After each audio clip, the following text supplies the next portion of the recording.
চুল পড়া বর্তমানে একটি কমন সমস্যা হয়ে দাঁড়িয়েছে, আর এর থেকে রেহাই পায়নি নারী পুরুষ কেউই।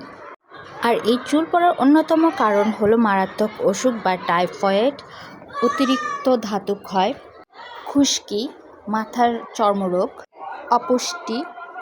চুল পড়া থেকে পরিত্রাণের জন্য প্রয়োজন পর্যাপ্ত ঘুম, পুষ্টিকর খাবার, দুশ্চিন্তা থেকে দূরে থাকা, নিয়মিত মাথার ত্বক এবং চুল পরিষ্কার রাখা। এছাড়া হোমিওপ্যাথিতে চুল পড়া রোধের জন্য বেশ কিছু ওষুধ আছে, যা আমি এখন আপনাদের সামনে তুলে ধরব। তাহলে চলুন শুরু করা যাক আমাদের আজকের টপিক, চুল পড়া রোধে হোমিওপ্যাথিক চিকিৎসা। ভিডিওটি শুরু করার পূর্বে যারা এখনও আমার ইউটিউব চ্যানেলটি সাবস্ক্রাইব করেনি তারা জলদি সাবস্ক্রাইব করে দিন, আর যারা ফেসবুক থেকে আমার ভিডিওটি দেখছেন তারা ফলো দিয়ে পাশেই থাকুন। মূল আলোচনায় এবার ফিরে আসা যাক। প্রথমেই আমরা যে মেডিসিনটি নিয়ে আলোচনা করব তা হলো ন্যাট্রামিউর।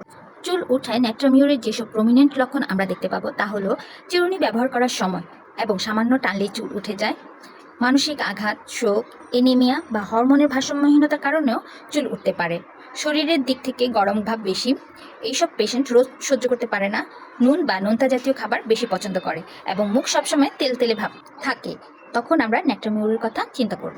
কার্বোভেজ, টাইফয়েড বা অন্য মারাত্মক অসুখের পর চুল উঠলে বা বাচ্চা হওয়ার পর চুল উঠলে কার্বোভেজ খুব ভালো কাজ করে। ফসফরাস, চুল পড়ায় ফসফরাসের যেসব লক্ষণ আমরা দেখতে পাই তা হলো চুল উঠে যাওয়ার দরুন মাথার বিভিন্ন জায়গায় ছোট ছোট টাক পড়ে, জায়গাটা শুষ্ক এবং চুলকালে মামড়ি পড়ে, তখন আমরা ফসফরাসের কথা চিন্তা করতে পারি। গ্রাফাইটিস, ফসফরাস খাওয়ার পরও যাদের কোনো উপকারে আসে না, শরীরে শীত ভাব বেশি, মোটা হওয়ার লক্ষণ, কোষ্ঠকাঠিন্য এবং মানসিক দিক থেকে দমনা ভাব থাকে, তাদের ক্ষেত্রেও গ্রাফাইটিসটা ভালো কাজ করে। অ্যাসিড ফস বা ফসফরিকাম অ্যাসিড, অতিরিক্ত ধাতু বা বীর্যক্ষয়ের ফলে বা সাদা স্রাবের ফলে শরীরে দুর্বলতা আসে ও চুল উঠে, এছাড়া রক্ত স্বল্পতায় ভুগে, তখন আমরা অ্যাসিড ফসফরিকামের কথা চিন্তা করতে পারি। এছাড়া সিফিলিস রোগ থেকে চুল উঠে গেলে অ্যাসিড ফ্লোরিকাম এবং কপালের দিকে ছোট টাক পড়লে এবং মাথা শুষ্ক খোসা দ্বারা ঢাকা থাকলে আর্সেনিকাম অ্যালবামের কথা মনে করতে পারি। এই ছিল চুল পড়া নিয়ে আমাদের হোমিওপ্যাথিক মেডিসিনের সংক্ষিপ্ত আলোচনা। ভিডিওটি ভালো লেগে থাকলে লাইক, কমেন্ট এবং শেয়ার করে অন্যকে দেখার সুযোগ করে দিবেন। পরবর্তীতে নতুন কোনো ভিডিও নিয়ে আবার হাজির হয়ে যাব। সে পর্যন্ত সবাই ভালো থাকবেন, সুস্থ থাকবেন। আল্লাহ হাফেজ।